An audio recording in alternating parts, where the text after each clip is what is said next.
اتقوا الله أيها الناس. ما الذي وصل إليه هؤلاء الشباب؟ ما الذي وصل إليه الناس؟ ما الذي وصل إليه الرجال؟ نحن لسنا ضد أن يترفه الإنسان وأن يتنعم، ولم نحرم شيئا من التطبيقات.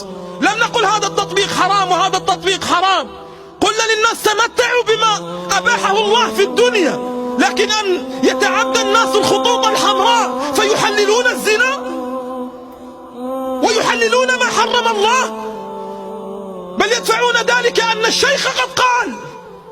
أيها الناس اتقوا الله، اتقوا الله. قد تحل بنا مصيبة أعظم من كورونا، قد تحل بنا كارثة، قد تحل بنا مصائب، لأننا لا نتعدى على بشر، نتعدى على رب البشر. والمشكلة أنهم مسلمون، المشكلة أنهم أبناء محمد صلى الله عليه وسلم، أبناء أمة النبي، يقفون ويتفاخرون أن هذا حلال بينما هو حرام بنص صريح في كتاب الله. وهل هناك أعظم من الزنا؟ هل هناك أعظم من الزنا؟